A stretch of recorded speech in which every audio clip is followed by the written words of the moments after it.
apa? Panjangnya kan segini kan? Nih. Assalamualaikum warahmatullahi wabarakatuh. Selamat sore. Hari ini saya berada di Kecamatan Panti Asuhan Putra Putri Yayasan Amal Sosial Al Jamiatul Wasliyah Lubuk Pakam, Deli Serdang.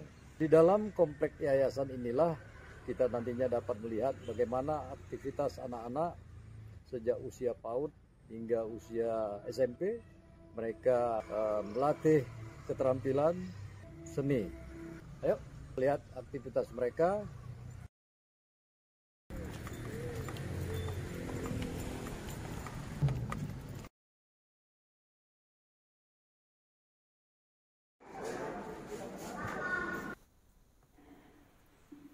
Mereka adalah anak-anak yatim piatu yang telah ditinggal oleh kedua orang tuanya, yang kini diasuh oleh sebuah yayasan. Mereka tidak hanya butuh kasih sayang, tapi mereka juga membutuhkan pendidikan, keterampilan yang dapat mengisi kehidupan mereka sebagai bekal hidup mereka kelak. Apa yang dilakukan oleh pelukis M. Yatin Mustafa adalah sebuah bentuk kepedulian yang perlu kita apresiasi.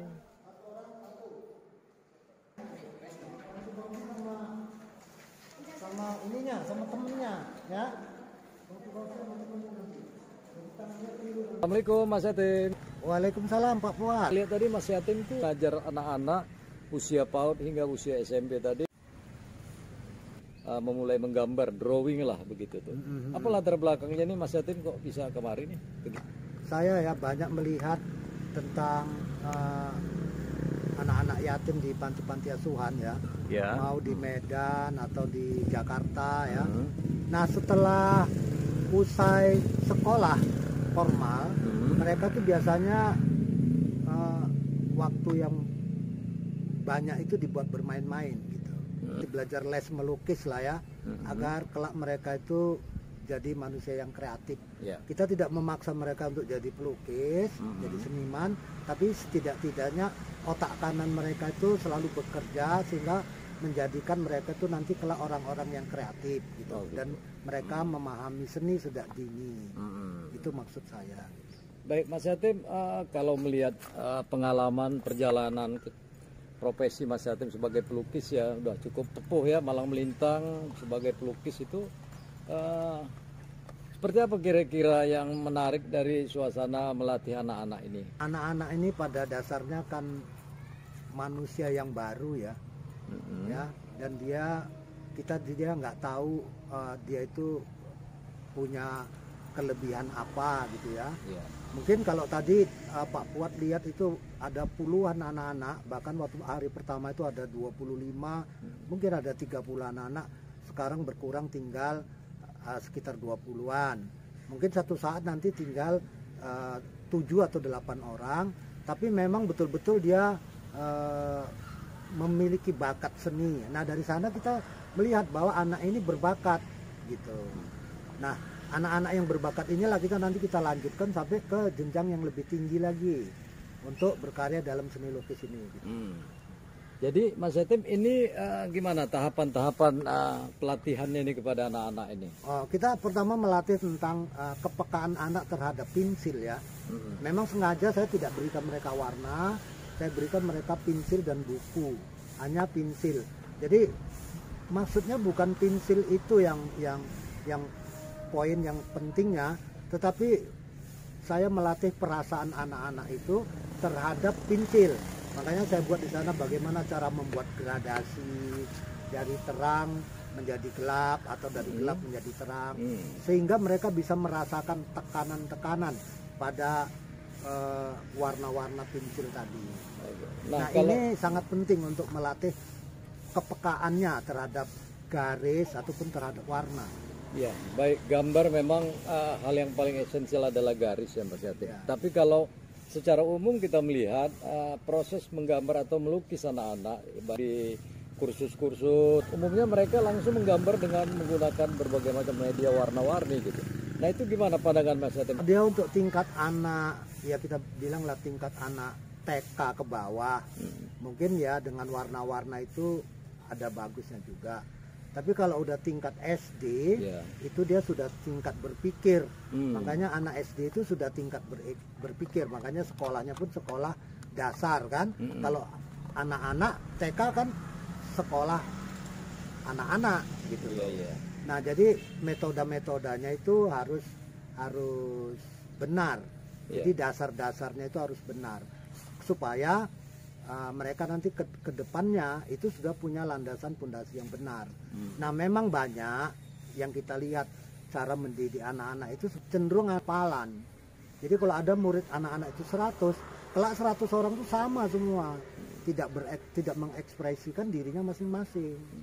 Gitu.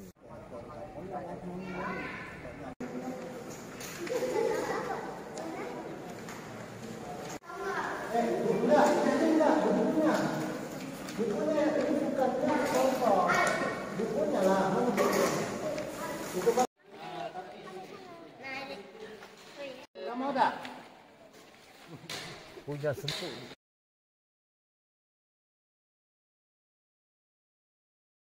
Inilah yang kemudian dilakukan oleh M. Yatin Mustafa dalam mendedikasikan sebagian hidupnya, meluangkan waktunya untuk melatih dan mengembangkan bakat anak-anak yatim piatu yang ada di panti asuhan ini.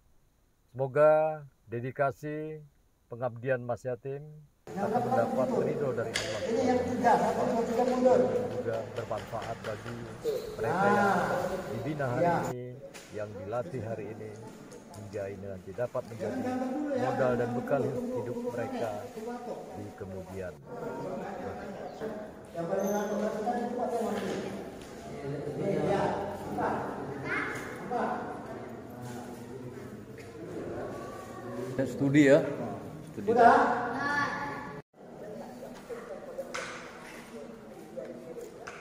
Terus. Dah. Ya. Nah, di bawahnya tarik sebesar ini. Sama panjangnya ya. Sama panjangnya sama ini.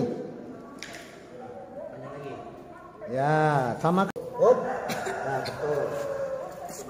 Ya. Nah, dah. Kamu dah. Mana boh, sama. Coba. Ini dibuat seperti ini. Lagi di bawahnya sepanjang sama seperti yang di atas. Nah, udah. Nah, pintar. Ini kan dari kotak, udah segini masih bingung. Udah. Nah, kamu ini nggak pas. Pakai bangku, pakai standar.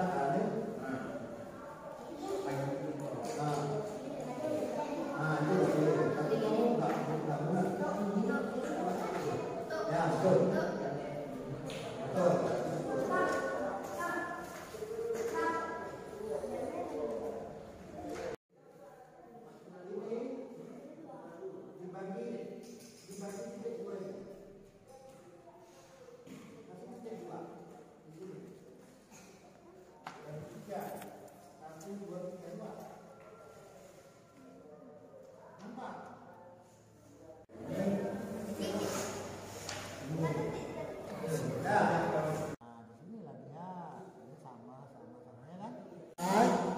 Nah, kita nanti belajar mewarnai. Nanti untuk warna, nanti dapat cat, semua dapat. Ya. Nanti kalau udah 6 bulan, kita pameran. Dan misalnya laku. Ya, coba sama seperti yang di atas. Lagi. Coba.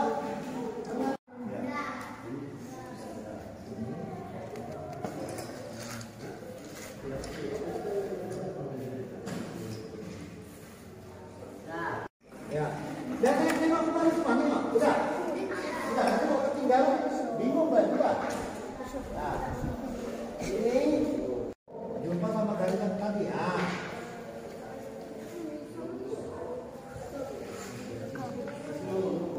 Jumpa. Itu Gini, bukan gitu. Coba. Ke dalam. Nah, itu betul. Ya, terus. Center. Sama seperti tadi. Nah, itu dia. Ya kan? Coba. Itu kayak mana? Itu salah itu. Terbalik. Hapus. Mana stepnya? Tadi udah bener.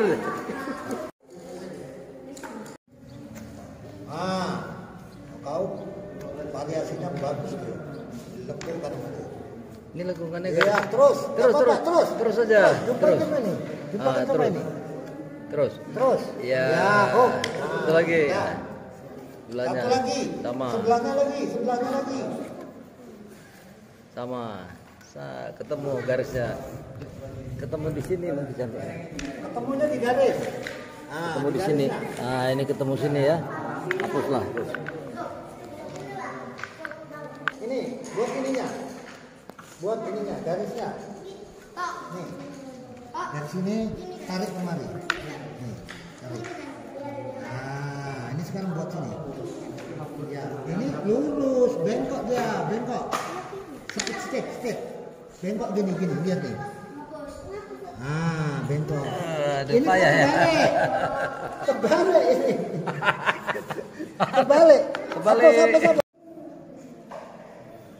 Coba ini tinggikan garisnya. Tinggi. Nah, ya cukup. Itu segitu. Tinggi. Tarik ke atas terus. Ya. Cukup dah. Udah. Bella. Nanti yang pancing dapat duit, dia nggak dapat duit. Kamu harus pintar. Ya, kerja ini zaman susah, harus pintar. Kalau pintar kan? Siapa yang pintarnya? Nggak ada. Mau pintar nggak ada yang bawahnya. Udah.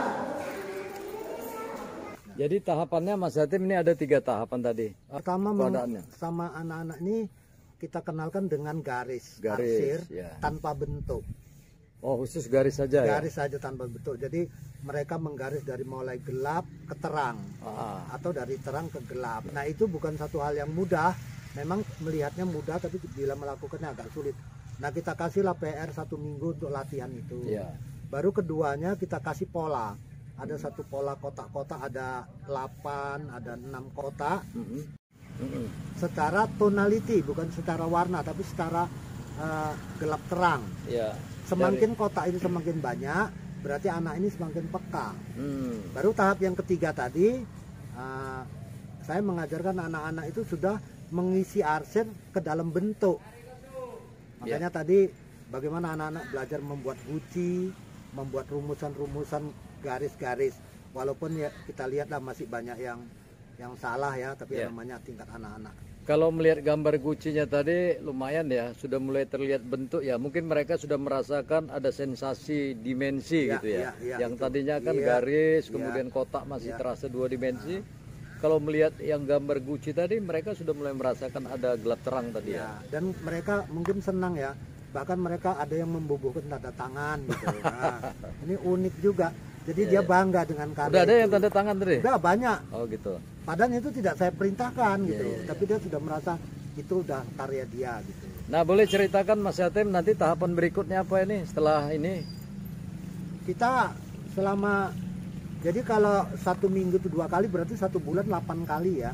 Ya 1 minggu 2 kali. Ini baru tahapan ketiga. Mungkin kita mau habiskan tahapan ke-8 dengan pensil semua. Oh gitu. Nah, baru mungkin bulan depan nanti Bora memulai dengan warna. Warna ya. Itu pun 1 warna. Warna apa itu Mas? 1 warna, 2 warna. Itu warna coklat dan putih. Kenapa itu Mas, coklat dan putih? Coklat dan putih itu maksudnya kita membuat gelap terang juga. Oh gitu ya. Bagaimana dia membuat gelap dan bagaimana dia membuat terang. Kenapa enggak hitam dan putih? Hitam dan putih mungkin warnanya agak flat, terlalu ini ya, terlalu belum ada sensasinya atau belum ada apa namanya emosinya ya. Iya, karena menurut saya masih warna dengan pensil itu hitam ya. Iya. Tapi kalau coklat dengan itu coklat ini mungkin ada sensasi seperti ya warna yang merasakan, bagus lah. merasakan ada Nah, suatu apa ya. namanya sugesti baru ya Iya, dari warna iya, coklat ya. Nanti kita ajarin mereka di sana itu bagaimana satu warna cat coklat bila dicampur dengan minyak yang banyak dengan minyak yang sedikit itu berbeda. Kalau minyak yang banyak mungkin dia agak tipis, agak terang. Iya, iya. Kalau minyaknya sedikit mungkin agak gelap, atau minyaknya lebih sedikit lagi agak gelap. Jadi satu warna itu bisa membuat dimensi banyak. Oh gitu. Jadi nanti rencana kalau warna ini di kanvas gitu. Kanvas. Kanvas. Iya, ya. di kanvas. Anak-anak mulai Ya, mengenal di kanvas. cat minyak di atas kanvas ya. Aha. Kanvas itu pakai cat minyak itu dananya dari mana itu nanti Mas Yatim? Apa dana sendiri ya Mas Yatim? Oh gini, saya ada kebetulan kontak oleh sebuah galeri Oh, yang mana untuk dana-dana kanvas atau cat dan ya jeripaya sedikit lah, itu yang membiayai itu adalah Linda Gallery Jakarta. ya. Ya, sebuah galeri yang cukup besar di Asia ini ya. Kebetulan beliau merasa prihatin Ya. dan beliau mau membiayainya. Terima kasih buat Ibu Linda dan seluruh kru Galeri Linda Gallery. Syukur ada masih satu lembaga Galeri Linda ya yang memberikan perhatian untuk mendonasikan kanvas tadi kepada generasi kita. Mudah-mudahan Galeri Linda semakin berjaya dan ikut melestarikan potensi para generasi kita. Terima kasih Bu Linda. Salam dari Medan. Kamu beda gitu. Kamu beda gitu. Kok di semen? Ini dari sini. Bantuin dia. Bantu. Nah, biar anak. Semangatnya ada. Nah, terlalu besar. Terlalu besar ini. Gitu ya. Nah, ini hapus.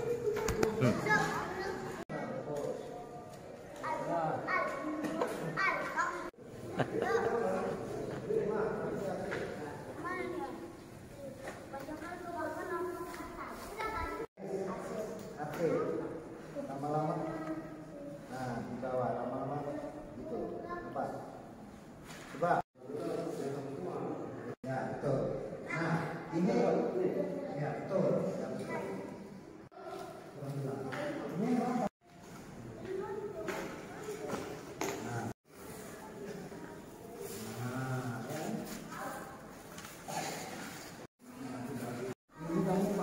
Apa nama kamu?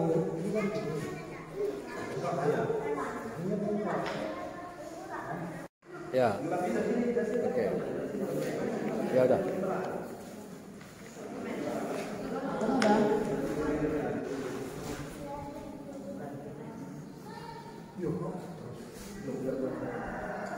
Gimana Dek sini? Gimana suasananya menggambar? Senang ya? Apa kesulitannya apa menggambar ini? Gak ada. Di mana kesulitannya? Oh, membuat arsirannya ya. Kelas berapa sekolah? Kelas ini gimana? Rajin ikut ya. Terus latihan ya. Udah dibekali gini ya. Siapa namanya? Emil. Hah? Emil. Emil. Ya baik Emil, lanjutkan ya karyanya. Demikian itulah tadi bincang-bincang dengan pelukis M. Yatim Mustafa. Bagaimana seorang pelukis seperti M. Yatim terus tidak pernah henti-hentinya mewariskan pengetahuan dan keterampilan kepada generasi. Sebab mereka lah nanti yang akan melanjutkan bagaimana jejak-jejak yang pernah kita rintis sebagai pelukis, dan itu juga akan memberikan satu kenangan bagi mereka bahwa mereka pernah belajar kepada M. Yatim Mustafa. Dan selamat sore semua.